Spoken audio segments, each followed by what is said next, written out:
I hope we're not moving into sleep coma, but food coma here. But I think the next series of conversations will be ones that you will enjoy, and I hope, of course, a lot of interactivity when it comes to this engagement. I'd like to introduce our next speaker this afternoon. We are so delighted to be here at Amazon. I had an opportunity to take a tour of the spheres yesterday, and I really enjoyed the fact that the culture here has created something that we are trying to also mimic as well, the sense of creativity and conversation, being able to inspire people to really take moments of reflection and discussing that with your table mates. And so we really appreciate that Amazon has been a partner with us, not just here and hosting us, but also when we are back in DC, and as well as other activities that we do throughout the year. So they've been a tremendous partner in supporting the AA and HPI community. And it's my pleasure to introduce a representative from Amazon, Pearl Leung, who is the Senior Manager of Public Policy. And also I need to do a little shout out to Brandon, because he also works with us so much during the rest of the year. So please give Pearl a warm welcome. Well, thank you, Marlene, and good afternoon, everyone. My name is Pearl Leung. I'm the Senior Manager of Public Policy at Amazon, and I am thrilled to welcome you to our Seattle headquarters. We call this our Day One building because it's always Day One at Amazon. We like to bring that Day One mentality to work every day. And we're so happy that you could kick off your Day One of the APAICS Women's Collective Summit right here with us. Marlene, let me just first thank you and the APAICS team for your ongoing friendship and partnership. It's been an honor to work with you throughout these last few years. To the APAICS community and this amazing group of women, we thank you for being here in Seattle. And we congratulate you as you embark on what is sure to be an amazing Women's Collective Summit. Amazon is honored to be your host, your sponsor, and partner as you continue to work as an instrument of change. We believe that our local communities, planet, and future generations need us to be better every day. And that's why every day we begin with a determination to make better, do better, and be better for our customers, our employees, and the world at large. The Women's Collective is here today in a similar spirit, working to make better, do better, and be better as you advance Asian American and Native Hawaiian and Pacific Islander participation and representation at all levels of the political process, from community service to elected office.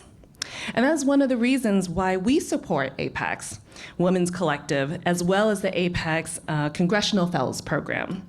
Because Amazon believes in supporting the next generation of public servants who will change the promise of our nation for the better.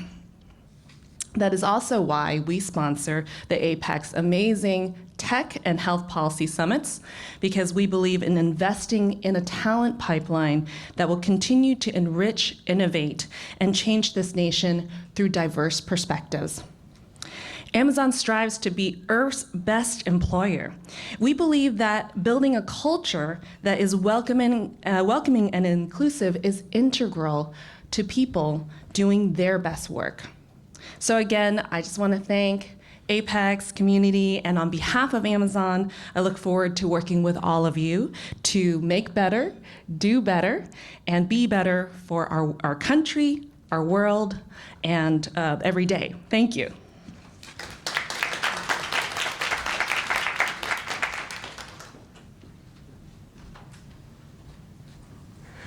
Thank you so much, Pearl, for that warm welcome and remarks, and we appreciate all that we do with you as a part of our partnership.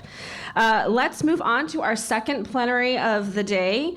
This plenary is going to explore common ground and compromise, the need for both. And so I'd like to welcome our moderator, Mona Das, who is the former senator of Washington State, in addition to our panelists, Washington State Representative Davina Duerr, Bakersfield City Councilwoman Manpreet Kaur, and Honolulu City Council Vice Chair Esther. Let's give them a warm welcome.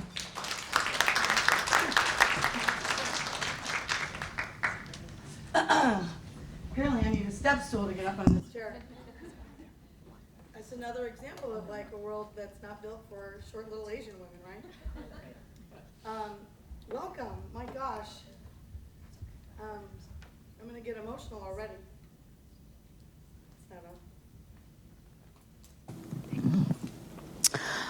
I was the senator for Washington State, one of them. And then in November, my mom had a stroke.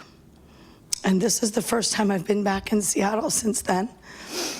And she's doing great, she's doing great.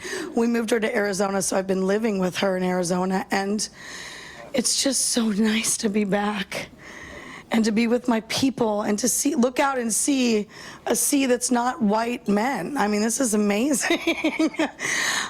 So anyway, I'm just feeling very emotional. It's been a long 7 months. I am honored to be here. Thank you so much for inviting me to be here. And we have an amazing panel. These women are badass women doing kick-ass shit. I am so honored to be here with one of my favorite legislators. Her name is Davina Duerr. And we work together on a lot of environmental policy. So it's just a true honor to be here with you, Davina. And then do you want to introduce yourselves a little bit too, so that you can share a little bit about yourself? I think that would be great. Yeah, go ahead, Davina. Hi, all. So happy to be here. My name's Davina Duerr. I am a representative from the 1st District in Washington, which is Bothell, Woodinville, Kenmore, Lake Forest Park, and parts of unincorporated Snohomish County. And I've been in the legislature since I was appointed in 2019. And I serve on the Transportation, Environment, and Energy Committees, as well as being the chair of the Local Government Committee. Prior to that, I was on the Bothell City Council. Well, actually, there was some overlap. But I was initially elected to Bothell City Council in 2016 and resigned in 2022. Hi, everyone. Just honored to be here. Thank you for the invitation and to share a stage here today. Just feels like a personal honor, and have to pinch myself that this is real as well. My name is Manpreet Kaur. I am a first-generation Sikh Punjabi American hailing from Bakersfield, California. I'm on the Bakersfield City Council going on my 2nd year of my first term ever. Before that, I was a community organizer for the only Sikh Punjabi grassroots organization in the nation called the Kickass movement. I'm also a city planner by training, so I got my graduate degrees from UW-Madison, so spent some time in Wisconsin, so some love for the Midwest as well, but so happy to be here. Thank you. Aloha mai kako. My name is Esther āina, and I am the vice chair of the Honolulu City Council. I represent the windward side of Oahu, which includes Waimanalo, Kailua, and Kaneohe. I have over 30 years of public service experience at the federal, state, and now county level, and I am quite passionate about racial and gender equity, the protection of our land and natural resources, which of course includes our oceans, and indigenous rights.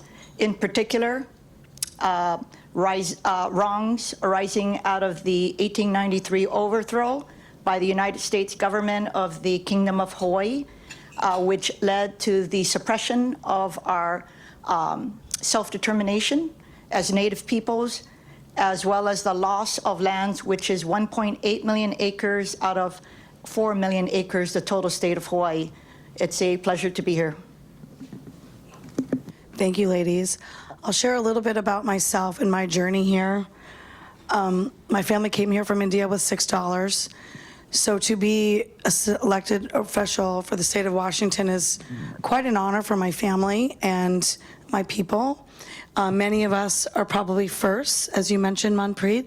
I know, Davina, you were definitely a first. I'm sure you are as well. I mean, so there's a lot of firsts. And while that's amazing, it's also 2024, and it's annoying. And so for those of you that are in this audience today, thinking about running or thinking about a community, you're already community leaders, obviously, but thinking about taking your leadership to the next level, I hope that this panel and all of us here can be an inspiration to you. I turned 53 this year, so I'm sort of in the legacy phase of my life. And I really, really want to inspire the next generation of women leaders that look like you and us to run for office or to be the leader that they wish to be. I'm pretty famous here in Washington. I called my Senate Democratic colleagues racist, sexist, misogynistic, and full of hate. It was in 300 newspapers. It was the year before George Floyd, and it was real lonely. And I didn't back down. They wanted to censure me. They wanted to expel me. They wanted to do everything to silence me. And I didn't. I'm just going to let that hang. I didn't. Because what I said was true. And what I talked about was racial injustice, and what I talked about was systemic racism, and what I talked about was what we all in this room know is real, that we feel it. We feel the sexism and the misogyny when we are not in rooms like this. This is a beautiful room to be in because we can all be in community together because we've been through the shit. We've been through the fire and the hell. And so my purpose, and I left elected office because I realized I was one voice. And when there was a woman that showed up that was just like me and spoke up, I knew I could leave. And now my goal and my dream and my passion is to really change those systemic systems that I knew are broken. So I invite all of you to come and chat with me. I made a movie called Badass Women Doing Kickass Shit. It's about black and brown women running for office. Malika over here has stickers. And I will say this. We just won Best Director at the Cannes Art Festival, so it's a pretty good movie. Okay, let's get to the questions. Again, ladies, thank you for being here. Thank you for being bold. And thank you for being the first. And thank you for making sure you're not the last. I think that's so important. Our first question is juicy. What does common ground and compromise mean to you? And if you'd like to share about your experiences, stories I find very powerful. Davina, you're next to me, so you get to go first. Thank you, Mona. I miss you. So I, typical, I guess, of most electeds, showed up and I was like, oh, yeah, I didn't look at the questions, so. Anyway, so I wrote this down in the last 5 minutes. But, so common ground to me, I believe, is when you agree on what you want the end result to be. Compromise to me is when you have a difference of opinion on how to get that result.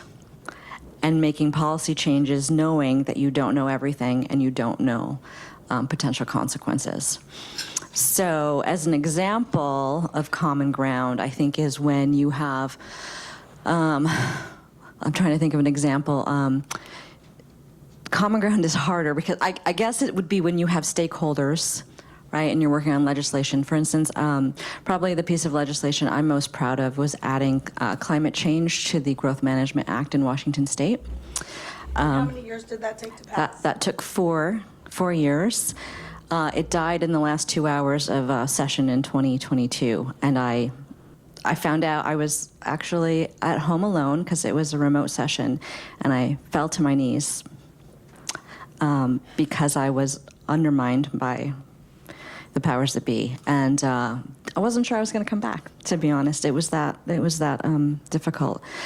But I would say the common ground is when you have a group of stakeholders and you know that you want the end result to be, in this case, requiring local governments to plan to lower greenhouse gas emissions and vehicle miles traveled, and to plan for resiliency. And so I would say the common ground was that we know that's what we want. How do we get there? So for instance, one of the things that we did was the cities were like, okay, we understand, we get this, but instead of mandates, can we have choices? So we worked with with stakeholders and the Department of Commerce, and we decided that we would, rather than mandating how they would get to that end result, we gave them a list of hows that they could choose from. So that, to me, is an example of the common ground. You can get to the same place, but in this case, there's a little bit of choice around specific contexts for a city. Compromise, so that's the differences in getting to the end result. I guess that's similar. For me, compromise is what happens when you're working with people who also don't believe in what you're trying to do. So I guess the example I would give would be, the realtors came to me and they were very concerned that we would be prohibiting any and all development in wildfire areas. And they were concerned that it would limit their ability to build within the growth management area. And so one of the things that they asked, and it was actually completely reasonable, and I was so glad they thought of it, was, can you make sure that reducing greenhouse gases and vehicle miles traveled doesn't allow one city to not grow at all and force other cities to take on growth? And that was a case where we didn't really think ahead to the unintended consequences that might occur. So had that not happened, that compromise and that willingness to listen, we probably wouldn't have been as successful in our end results as we wanted. I think I'll stop there. I have lots of other examples, but I'll save them for other questions. Thanks. Thank you, Davina. What she won't share, which I will, I love to brag on my friends, 4 years is a ridiculous amount of time to pass a bill like that. She almost passed it the second year. The first year was like a, introduction. Second year, she almost passed it. Third year, you were thinking about deciding to come back? I decided not to come back. It was your bill and one other. And it's really powerful. She has stuck it out, and I'm so proud of you. Thank you for doing the work. Because the thing about Washington State is we are progressive. And so other states copy our bills, and we want them to, right? My plastic bag bill, my styrofoam bill, those are copied by other states. And I just want to say, Davina, you are a fucking badass woman doing kick-ass shit. And seriously, like what you did, that Herculean effort, I just want to thank you on the behalf of the future generations that aren't born yet. You're amazing. Thank you So much.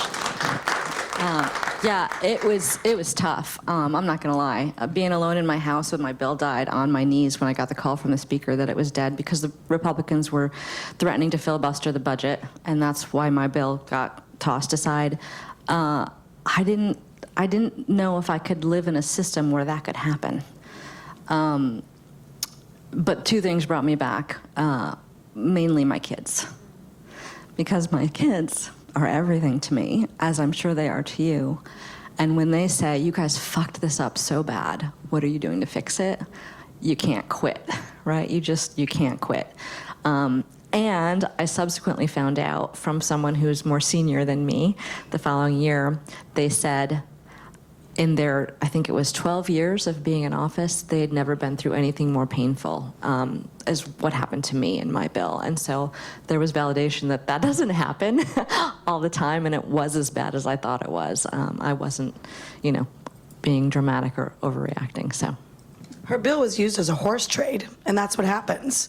So it was Republicans, but it was also a few of our Democratic men this is a whole chapter in my book, you don't even know. You're in my book. But it was a horse trade. It was awful. Okay, Manpreet, thank you. Manpreet, would you please share? Do you need me to repeat the question, or you got it? You can repeat it for the good of the cause. What does common ground and compromise mean to you, and what is your experience? I'd love to hear some stories from Bakersfield, California. Yeah, thank you. I think I should start by painting a picture of Bakersfield and the Central Valley, because when folks think of California, you think of either the Bay Area, Los Angeles, the coast, or San Diego. But the Central Valley is the grittiest area of California. It is a flyover zone. It is where industry is found. 70% of folks in my county are on Medicare. The reading level in my city is at a 4th grade reading level. Undocumented populations. We've got all of the marginalizations. We check them all off.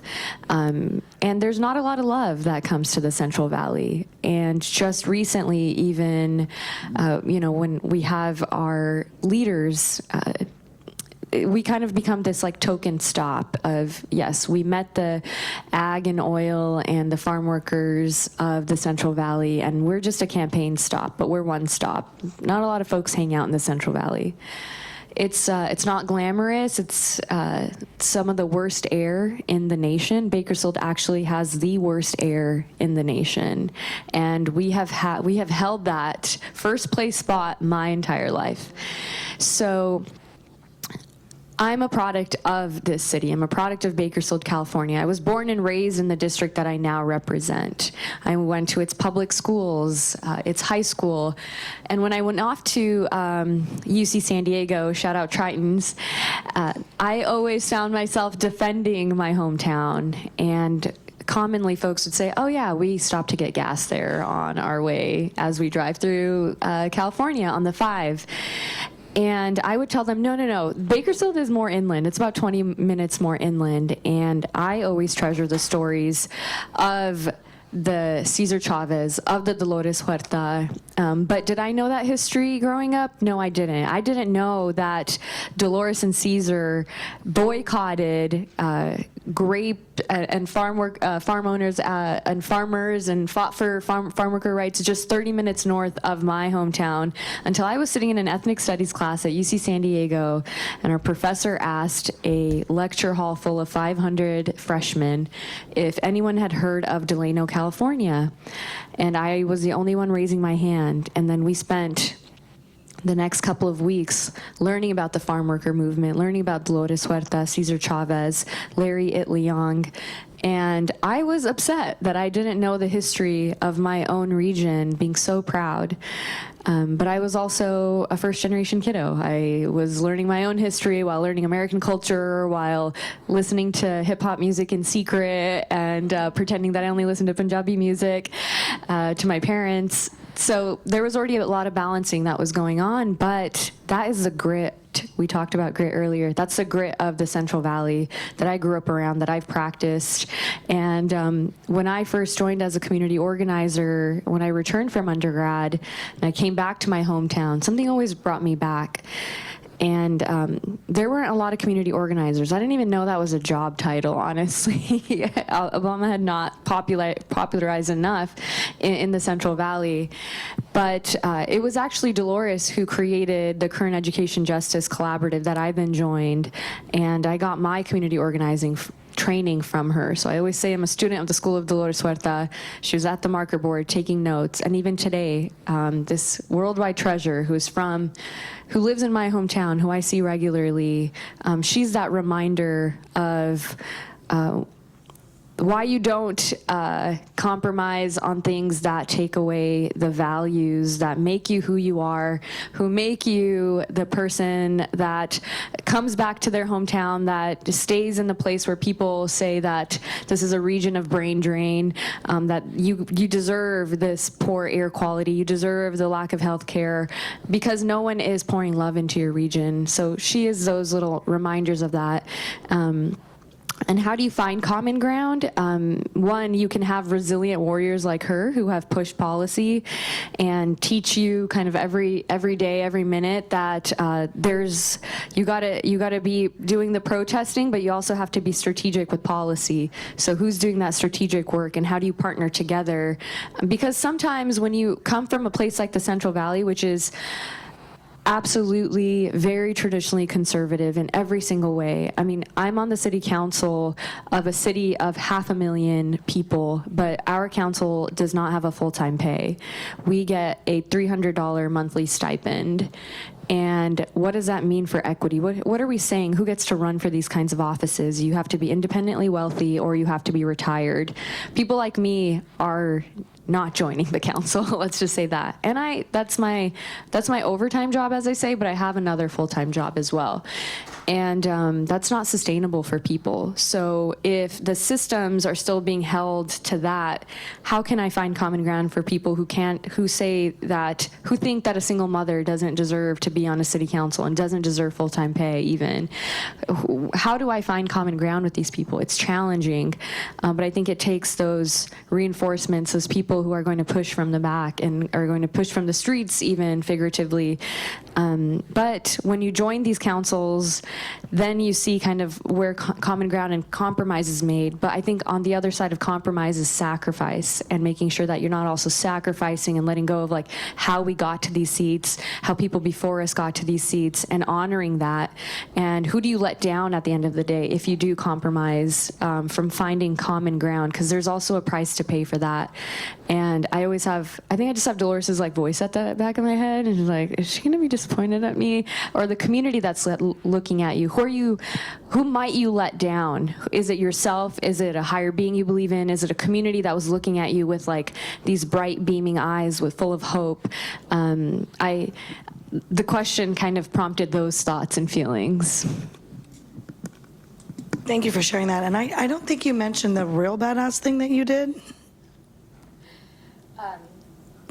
It's gonna take my mic a second, but my seat, so I'm the, wow, look at me having technology. You could win an election, but you can't Use the work a mic. mic. It's blinking, I don't know what that means. So, It's a battery. oh, okay. Thanks, Mona, best moderator. So like I mentioned, I was the first Sikh Punjabi American elected to the city council, but my seat was the seat that flipped our city council for the first time ever, making it democratic for the first time in a county that has elected red presidents forever and voted for Trump in very large numbers in the last election. And this seat was such a threat to the powers that be that they found another Sikh man to run against me to split my community's vote so that the white Republican candidate, young man, could win. So we flipped a seat. But he didn't. But he didn't. But he didn't, and we won. And yeah, and now little girls get to dream about being on the city council, so that makes me happy. This is the quietest Asian women's, I know it's just after lunch, you're in food coma, but I really, like when you're up here, like give these ladies some love, claps, shout outs. I mean, she flipped a seat, y'all. That's amazing. Let's hear it for her. That was my Kentucky accent coming out. Esther, please. Do you mean, you got the question? Sure. Thank you. You know, first off, I wanted to thank Madeline and her team and APAICS for organizing this. Common ground is all of us in the room, of course. And when, because of the mission of APAICS and the breadth of empowerment that they tried to bring to our communities across the country, not just the continental U.S., but of course Hawaii, and of course our U.S. territories, I will be there anytime they call, to the best of my ability. So let me just say that. I will not spend a lot of time on common ground because I think we know that well. My only pointer for that would be, don't think common ground is just when we talk about ourselves, allies. We are also talking about common ground with our opponents. We're talking about our common ground with who we have to negotiate with when it's the executive branch of a government or with a congressional branch of a government, of course, right? And the probably the best common ground I experienced, I have a lot, of course, because I just said I've been 30 years in public service, but my most proud common ground happened when we fought to include Asian and Pacific Islanders in the Gates Millennium Scholars Program, when the Gates Foundation and the United Negro College Fund that was tasked to administer it left us out. yes, that is correct, left us out. And at the time, my boss was the chair of the Congressional Asian Pacific American Caucus, Robert Underwood, and we were already battling a lot of myths about how we were all the same people, overrepresented in college, et cetera, et cetera. And so what we did was we organized a chain of community leaders across the country, about 16. And when they told us diplomatically that the reason you don't have it, they didn't want to say overrepresented. They said, because you don't have a college fund. And we were thinking, are you kidding me? So we fought Gates Foundation and the United Negro College Fund, and we tasked the Organization for Chinese Americans to be the fiscal conduit. And we had a readily available advisory committee because we were fighting in other issues.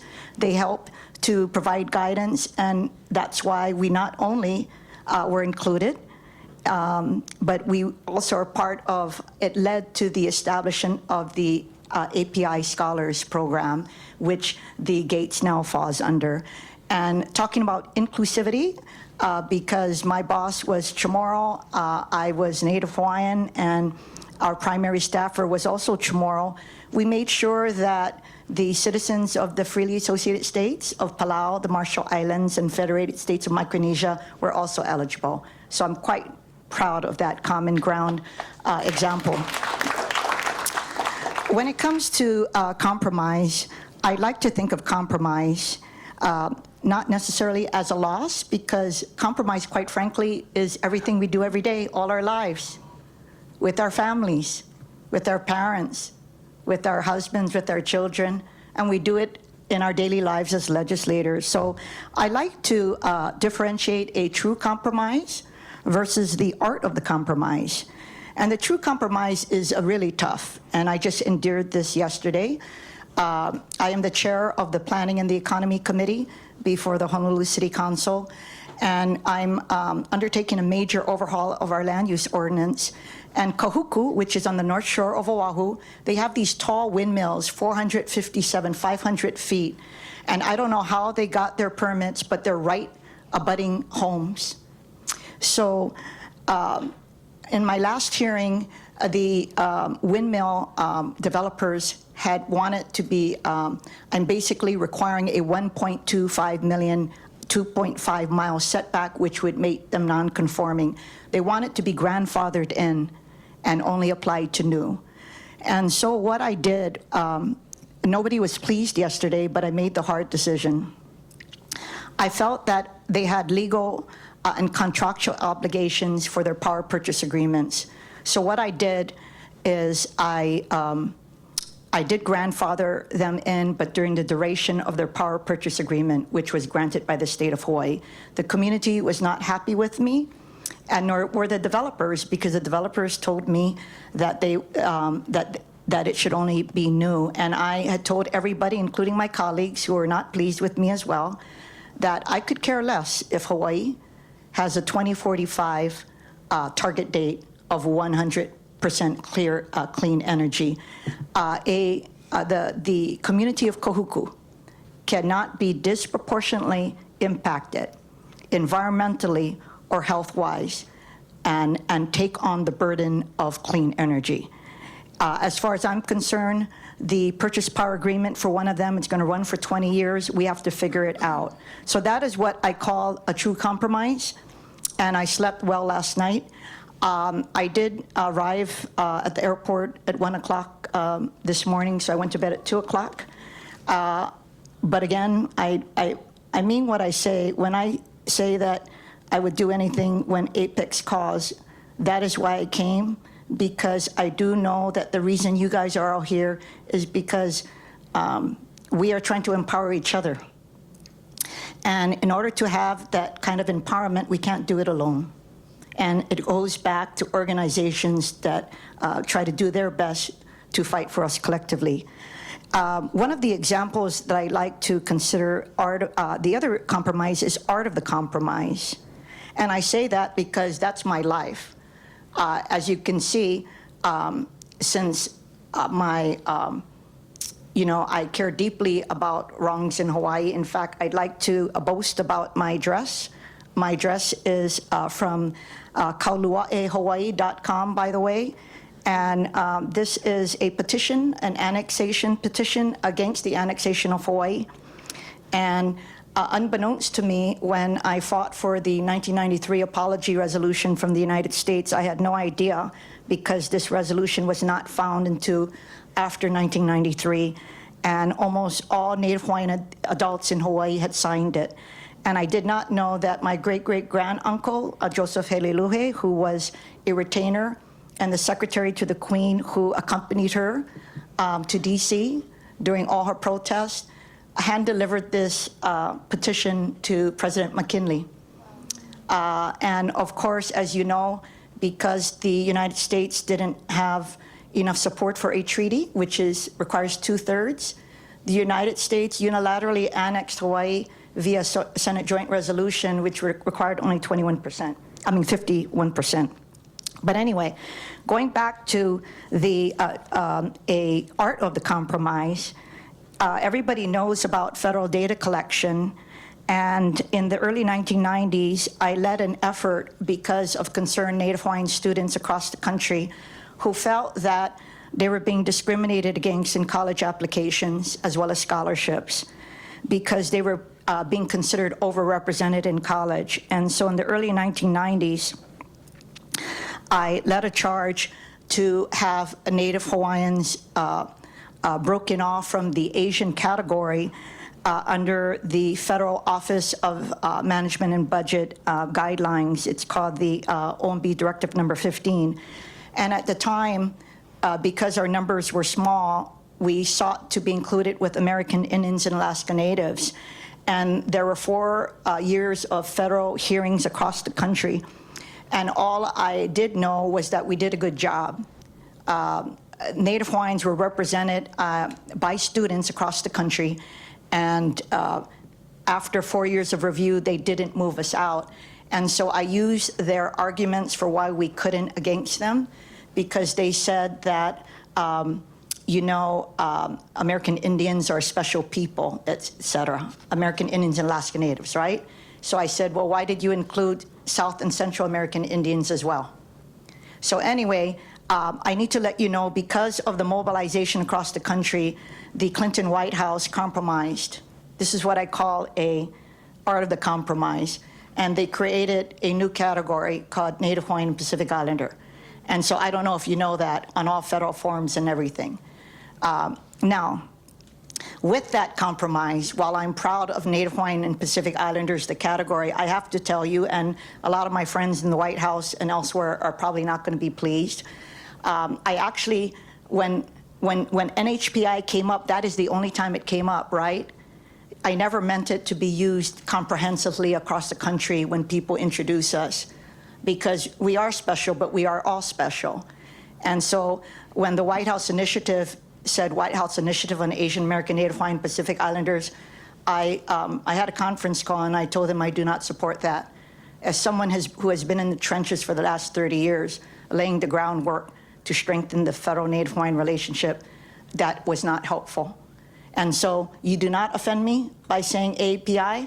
We are Pacific Islanders, we are Polynesian, and for me, the common good would have been to just keep us API so that we unify. We do not need to be broken out. So I just wanted to say that.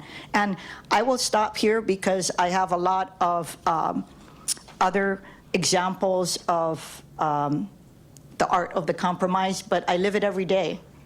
And so hopefully during our Q&A portion of this forum, I look forward to answering any questions that you guys may have. Thank you so much. Badass. Right there. One of the things that I think is a common thread for any elected official that does not look like the one that you think of when you close your eyes is grit. And we had a really great conversation about this earlier. It's grit. And I hope you heard the grit in these 3 stories, and mine 4th. It's grit. And it just, to me, that means that you are willing to do the thing, even if it's uncomfortable and hard, even if it is, like, I had to share personal stories on the House floor, on the Senate floor, about being molested as a child twice to help pass the sex ed bill. Because one of the Republican colleagues said, we don't need to teach 5-year-olds about sex ed. And I said, excuse me? Would have been nice to know when I was 4 being molested, right? And so to me, I feel like you have to share some of this stuff because you have the podium. And people are listening. I can't tell you how many lobbyists came up to me afterwards, men and women, and thanked me for my words. I want to recognize 2 other amazing elected officials in the audience here from Washington State.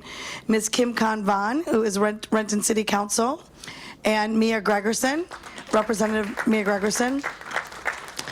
I want to ask, this is a participatory portion of this program, how many of you amazing young and not so young, I'm 52, I've already said, want to run for office someday or be some kind of community leader? Please stand so we can recognize you. Who wants to run for office? Yeah, or make, like, I want to know, like, who's thinking about making an impact in their communities as community leaders or running for office or supporting someone who wants to run for office. Are there any? Okay, great. Thank you. So I would like you ladies before, and Janet Zahn, oh my goodness, thank you, Mia. Janet Zahn, Bellevue City Council. Thank you, Mia. Thanks for always having my back, Mia. I want to know there's resources in this room that are willing to help you. I know these women personally, and they will help you. So please get our contact information and reach out, because I know it's my goal to make sure you run and win, because I left the Senate when I realized my one little voice wasn't going to do much, but I can make global change. And so that's what we're here for. We might still be the first in 2024, but I will tell you that I know these women, and we do not want to be the last. So please let us lift the elevator up and bring you up with us. Thank you for sharing so personally, ladies. And I just have to say the grit and tenacity and badassery on this panel and in this room is a little overwhelming, isn't it? Okay, the second question is, and this is also very juicy, how have you balanced compromise while maintaining your core principles and values? And Davina, I just think of you on your bill, your big, big bill. You had to, yeah, please share. Yeah, well, actually, the example I was thinking of was, so in 2022, I passed a bill basically requiring public landfills of a certain size to either flare or produce renewable natural gas from their methane, because the IPCC... Define flare. Flare is when you burn it off, because methane is like 80 to 100 times more, has 80 to 100 times more global warming potential than carbon dioxide. So even flaring and producing carbon dioxide is better than letting the methane off gas into the atmosphere. And at the time, I think there were only 3 other states that were doing that. And I'll never forget, I represent parts of Snohomish County and King County, and I got a call from a lobbyist from Snohomish County, and he was just so certain that this was a reasonable ask. He said, if you just change the date of the opening of the landfill by 1 year, you can write us out of your bill. And I said, oh, you misunderstand. I put that date there specifically to capture you in my bill. And he didn't know what to do with that, because he thought it sounded so reasonable. It was just a simple date change. And that's what you have to do, I think, in the legislature, is in any elected office, is you have to stand your ground and you have to be consistent. And now people don't ask me those stupid questions. When I was trying to decide whether to run for office, I had been on the landmark board in Bothell, for like 10 years, and a couple years in, I had a previous city council member on that board with me, and she asked me to run, and I was like, no, my kids are too little. So she waited 10 years and asked me again. And she asked me a full year before the filing. And it took me a really long time to decide what to do. And the reason I'm telling you this story is because I think some people think that things are out of reach for them. And I was a stay-at-home mom, essentially. I joined the Landmark Board because I was bored, and I had an architecture degree. You know, as I was hemming and hawing and deciding, do I want to run, there's a lot of corruption going on in my city, and I'll never forget, I was involved with the North Shore Schools Foundation, another boredom project where we decided to raise money for homeless kids in the school district. And I asked the executive director, I said, if I could only understand what people want from me, why do they want me to run? I don't know anything about government. I don't know what's entailed. I don't know what laws there are. I don't know anything. And I'll never forget, she said, it's not what you know, it's who you are.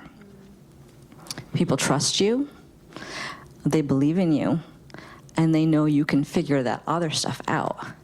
And that was the moment when I knew I could do it, because I said to myself, that is the person that I try to be every day. And so it didn't take me having a public policy degree or being a lawyer or even having a thriving career. It took people who knew me out in the community and what my values were and what I would do and the work that I had done. That was my resume.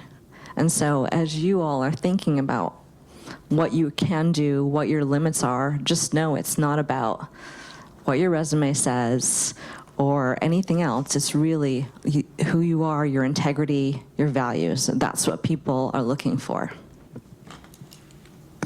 Thank you, Davina. I also realize there's probably other elected officials in the room that aren't from Washington State that I haven't met yet or don't know. Please stand up and tell us who you are. Yeah. Hi, good afternoon. I'm Fremont Mayor Lily May. Yes. So I'm honored to be our city's first woman, first minority, and first Asian elected in 70 years. In a city that's very diverse. It's a city that almost 50% come from immigrant background. Yeah. I served on the school board. So this is my 16th year in office. So I served on the school board. I was the state president for Asian school board members for California. And then I also served alongside Janice on National League of Cities for APAMO for their president, and then also I serve on the U.S. Conference of Mayors on their advisory board, and they've been around for 92 years. And so they had a Latino Mayors Alliance, a Black Mayors Alliance, and after 91 years, last year I was able to form the Asian Mayors Alliance. Yeah, talk about grit. I love it. Thank you for all you do. My family lives nearby, so I've been to Fremont very often. Hello. My name is Julianne. I serve on Maryland Montgomery County Public School Board of Education. This is my 18 months in on the job, and when I came out to run in 2022, was it 2022? Okay, we have 15% students that's of Asian American descent, and we haven't had a female Asian American school board member ever. And I think I'm so resonate with some of the things that you said. The grit is what it takes when we are people of color, women, and immigrant. We need to work 3 times harder. It seems like that. At least. So for me to unseat incumbent, that's a Who didn't look like you, male. I'm assuming. And so I think we have arrived. So thank you, everyone. Yeah, just really quickly. So ladies, I want you to understand the power that's in this room, the grit, the power in this room. And when I'm not feeling like powerful, like before the governor signed one of my bills at the aquarium, I did this. I want everyone to stand up real quick. We're gonna do this real fast. And he only signed 8 bills that year in person because it was COVID, and he signed my bill at the aquarium to ban plastic bags. And I wasn't feeling in my power. So I went into the large bathroom and I did this. Feet hip width apart, okay? Ground yourself in your power. You can do this anytime. Go to the bathroom. And we know what we're doing, right? We're doing the power pose, ladies. Put your hands on your hip. I want you to breathe this in. I'm serious. This has changed my life. Close your eyes. Deep breath in. Deep breath out.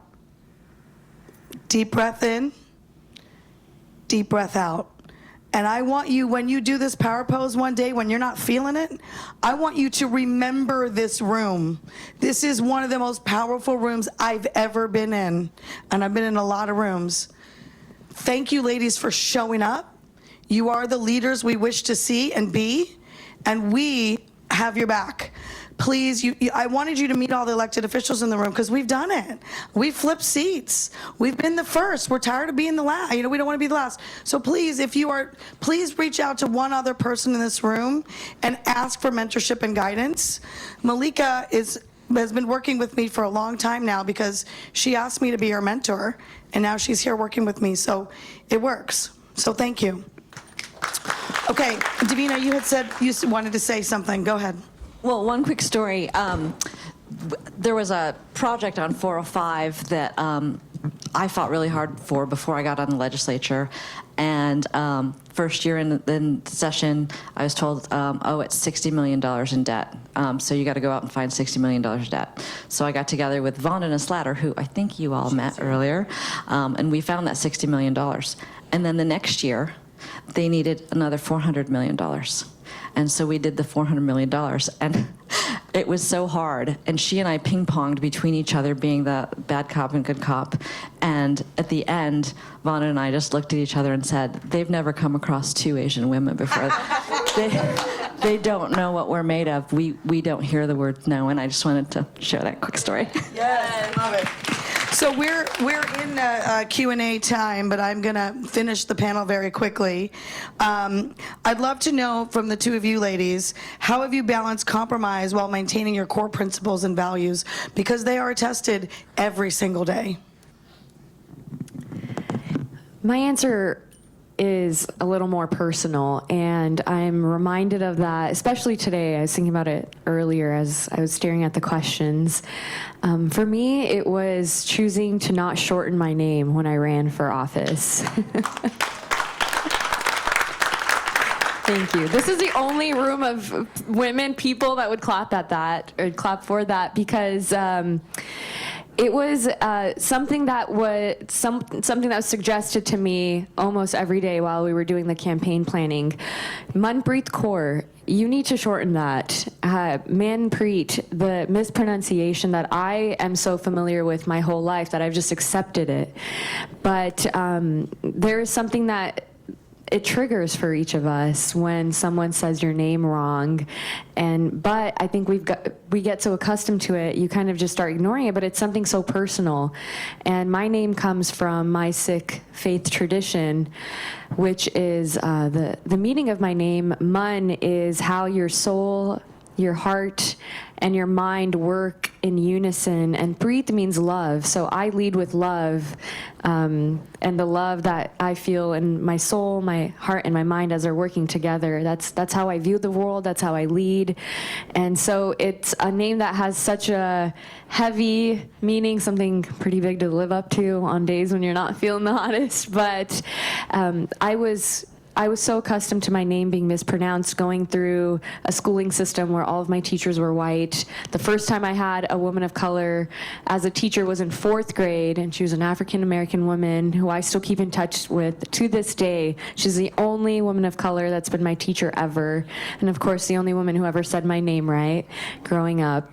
But when it came time to run, I was very intentional with making sure I used my given name by my grandparents. And it's because there was a Prameya Jayapal, because there was a Mona Das, because there was a Vandana, because there were so many others and so many of you in this room that normalized those names and did not compromise on the pronunciations or the fullness of your name, that today when little girls come up to me and and we were really bold and loud with our campaign too. You know, every yard sign, every billboard said vote Kaur, and even Kaur. You know, I have this poem that I say every time when I'm assisting someone to pronounce my name. Mun rhymes with sun, Preet with the th at the end, and Kaur like apple core, and that's as close as you can get to the real pronunciation of my name, even though it's not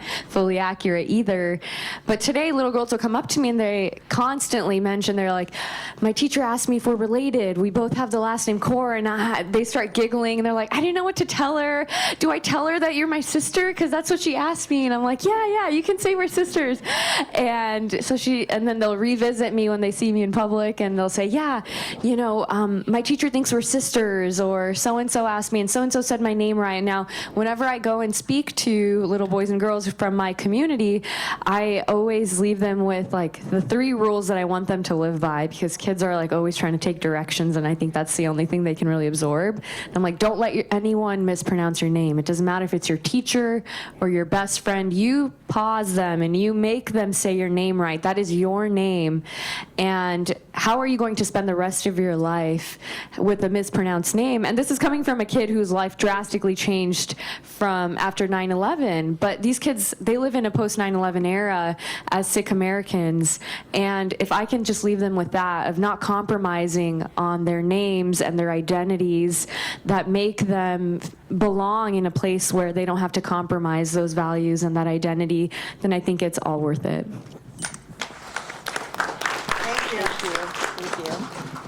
Esther. What's in the name is so important.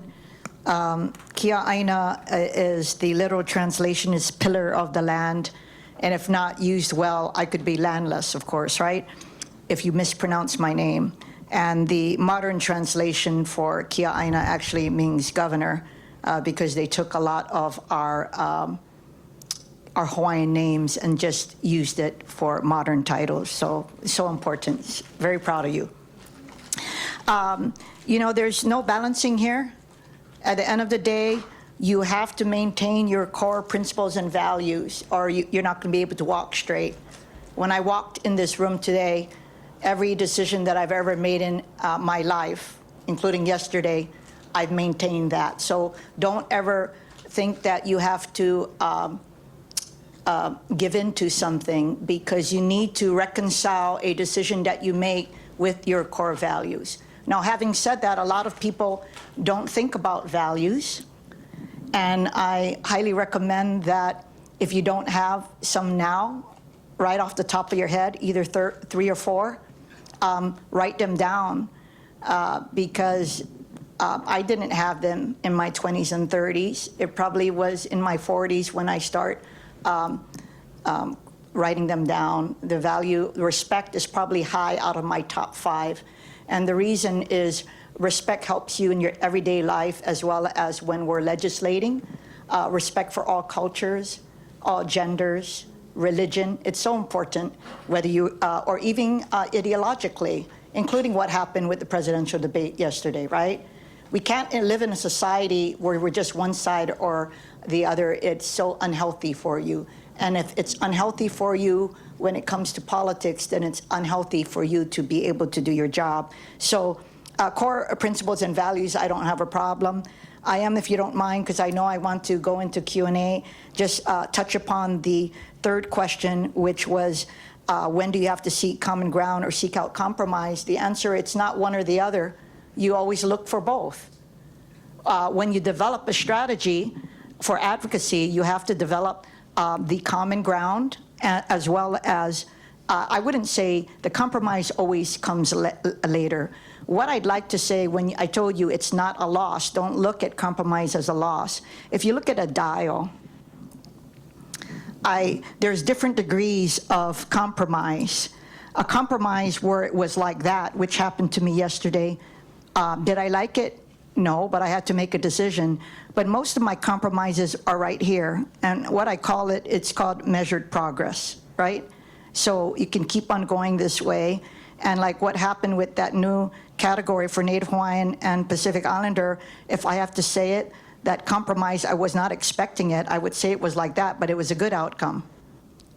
The outcome yesterday was to keep windmills legally operating, but they will be non-conforming after their contract is out. What I did find out is one of the developers actually is going to have a hard time refinancing, and they told me that, and I said, not my problem.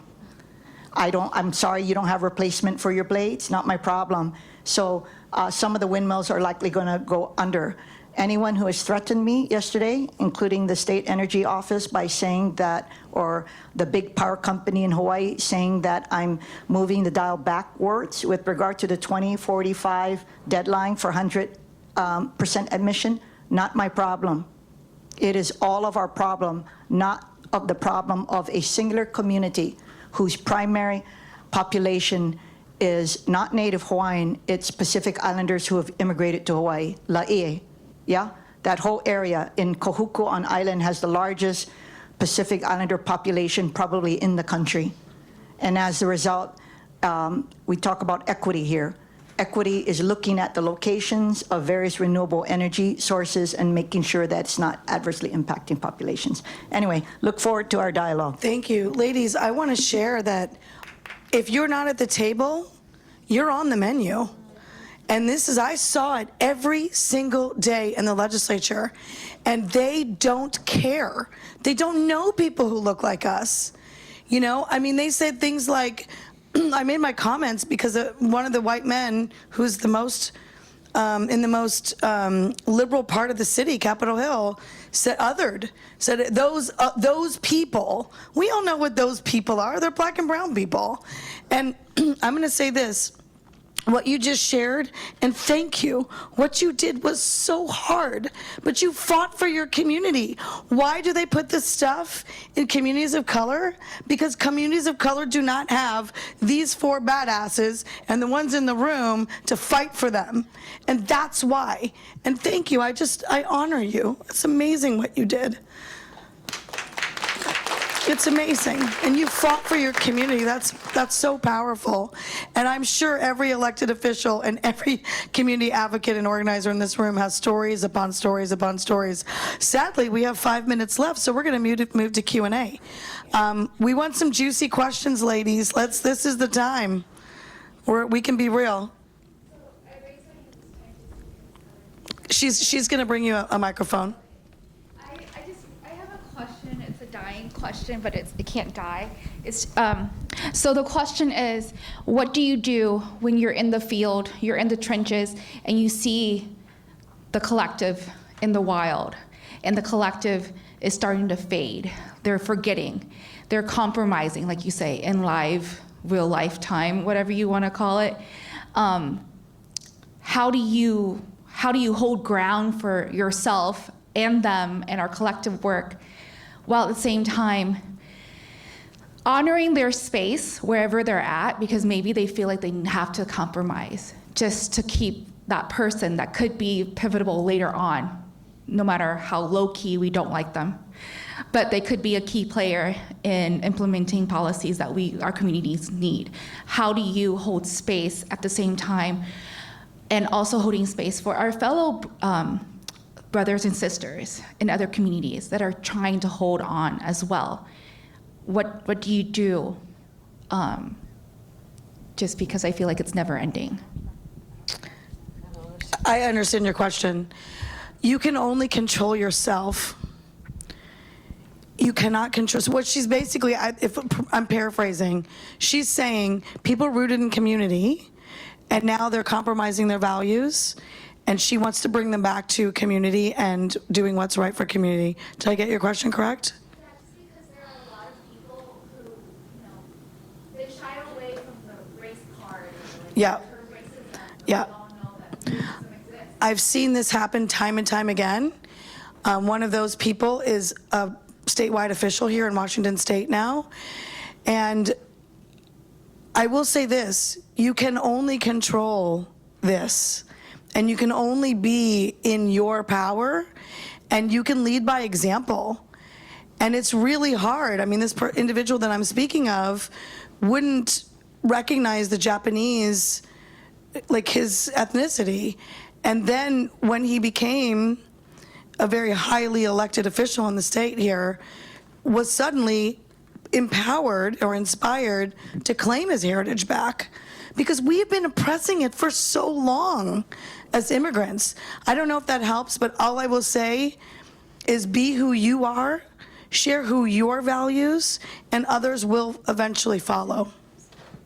What if, like, just because we love our collective so much, what if we know that the other person is holding back? You can have an honest, authentic conversation and use I statements.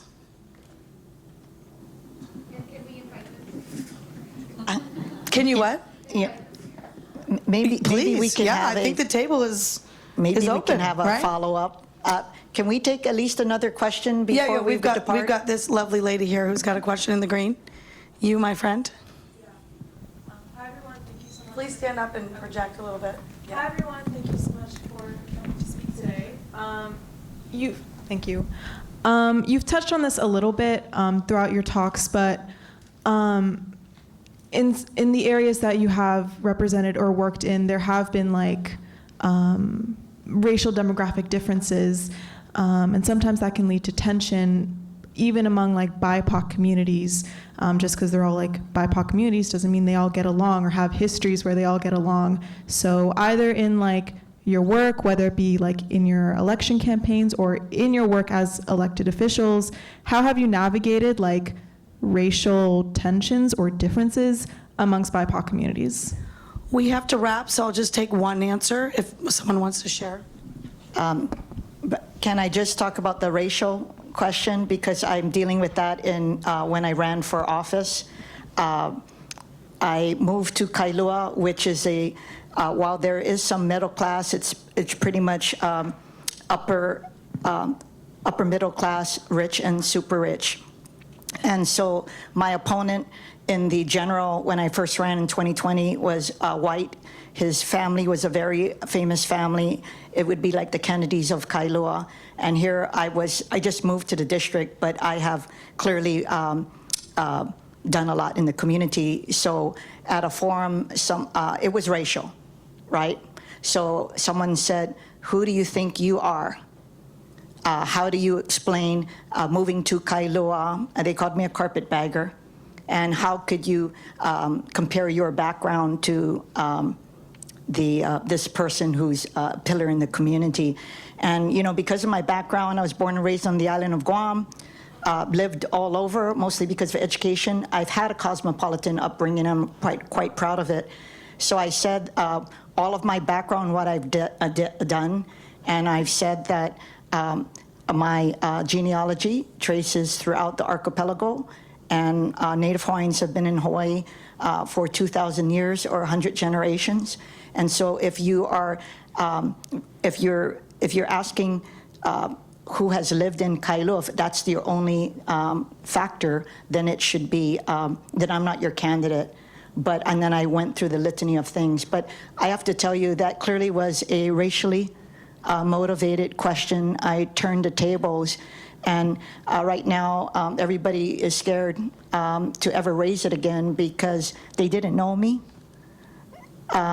that community, but the rest of Hawaii did, and now they know me now. I've never been scared to stand up for my background, but I'm just sharing that with you because we have to deal with it all the time, and you're going to deal with it daily. There's ways of doing it where I have to be in your face, and there's other ways of dealing with it with being diplomatic. But it could have been a game changer in me being considered a carpetbagger. It's kind of ironic, don't you think? My people have been there, everybody else. In fact, I actually said, unless you're a descendant of the original inhabitant of this Ahapua'a, which Kailua is part of, you are a visitor to Kailua. That's right. But let me tell you what I share with those descendants, and that's when I brought in my genealogy. Grit, ladies, grit. Okay, we're going to end with a one word, or one short sentence, what I call checkout. Davina, how are you feeling? Or maybe inspiration, like mine will be run. Ladies, run. We need you to come alive. Run. Davina. Believe in your value and what you have to offer. Mine is keep going. Have faith. What an amazing panel. I honor all of you. Thank you for sharing your souls with us.